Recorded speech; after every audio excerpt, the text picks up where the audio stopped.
What is social construct? I myself had never heard this term before, so as I try and process what this assignment is and how it applies to my life, I guess I would say that the world around me is a multitude of social construct.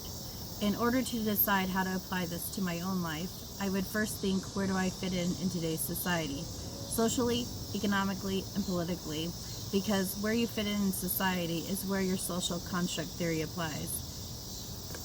This is a very abstract way of thinking in such a diverse country and economy. Social constructs are basically made up of people's beliefs or a group of people with the same mindset. For example, a bunch of rich upperclassmen would have their own views on politics, money, and socialism. These men would have different views than that of middle-class men and would both differ than the views from a woman. Politically, the social construct of this country would be vast with possibly thousands of social groups. A common misconception about social construct is once you find your social group, that is where you are, that is who you are, but social construct can change given a change in your opinion or something, situation. This is a part of life.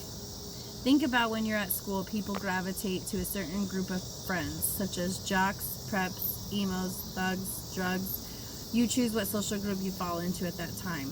However, as time passes on and your thoughts and situations change, you gravitate to another social group that fits your social perspective. Other places where you would see social construct is at a bar, party, work, church, anywhere where there's people in politics. Abortion, gay marriage, money, gender topics are all discussed. People have their opinions and thoughts make up their social construct. If you agree with someone, then you two are in the same social construct. If you would disagree, then you are in two different social constructs. Social construct is hard to determine and separate in today's society. There are differences in opinions everywhere from conservative to liberal. Social construct was easier to see and separate 100 years ago because there weren't as many different opinions. Now, with all the different media outlets and freedom to think, social construct has gotten almost impossible to determine. Some social constructs that I have experienced recently is with gender. The social norm has always been men and women. Today, however, gender identity has taken on many different forms. Society and culture had created gender roles, and those roles are prescribed as ideal and appropriate behavior for a person of that specific gender identity. Gender norms change from one culture to the next. What does it mean to be a woman or a man changes with every generation. And centuries before, the men were the breadwinners and the women were meant to be home bearing children. Masculinity was defined as hardworking men, and those men had no thought of a woman in the workforce. As time progressed and the country was at war, women tended to the family farms and maintained trades where the men were away. Upon return from war, most females were sent back home, but women showed that they can be as equal as men. This is where equality and women's rights derive from. However, society still viewed women as incapable in most industries. Whether qualified more than a man, still would receive less pay. Women were pushed to be the nurturers, the nurses, the school teachers, where men still led the way in the job industry.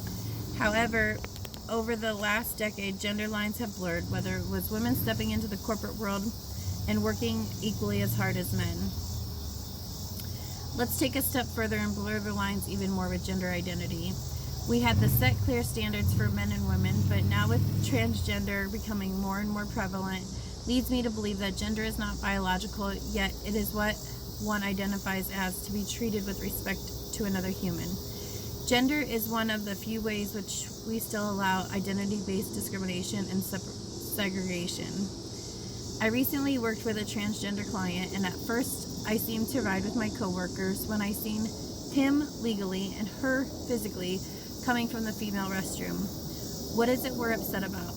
I will refer to her as she, as in which he identifies as a female. Why would we not be okay with her in the female restroom? Because she has a penis? However, if you did not know her, you would not know she was born a man.